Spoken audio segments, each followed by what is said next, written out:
మంగళగిరి రహదారిపై లేడీ అఘోరి హల్చల్ చేసింది.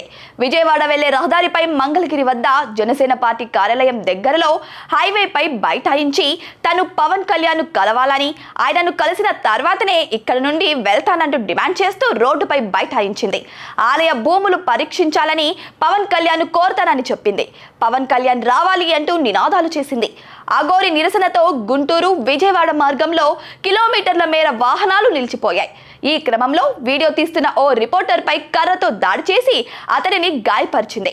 అదుపులోకి తీసుకోవాలని ప్రయత్నించిన పోలీసులపైన దాడికి యత్నించింది అఘోరి.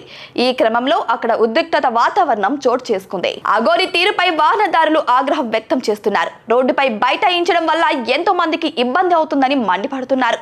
కావాలంటే జనసేన కార్యాలయం ముందు ధర్నా చేసుకోవాలని చెబుతున్నారు. ఇదిలా ఉంటే అఘోరి ప్రతిరోజు ఏదో ఒక రకంగా వార్తల్లో నిలుస్తుంది.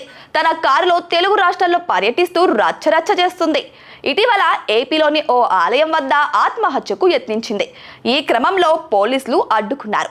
కొద్ది రోజుల క్రితం సికింద్రాబాద్ అమ్మవారి ఆలయంలో ఆత్మార్పణం చేసుకుంటానని ప్రకటించి సంచలనం రేపింది. దీంతో పోలీసులు అదుపులోకి తీసుకొని మంచిర్యాల జిల్లా వెన్నెలలోని తమ స్వగృహానికి తరలించి నిర్బంధించారు. అనంతరం పోలీసులు మహారాష్ట్ర బార్డర్ దాటించి మళ్లీ కొద్ది రోజుల వరకు తెలంగాణలో కనిపించవద్దని వార్నింగ్ ఇచ్చారు. దీంతో ఏపీలో దర్శనమిచ్చింది అఘోరి. ఇప్పుడు అటు ఏపీ ఇటు తెలంగాణలో సంచరిస్తూ ఏదో ఒక రకంగా వార్తల్లో నిలుస్తుంది.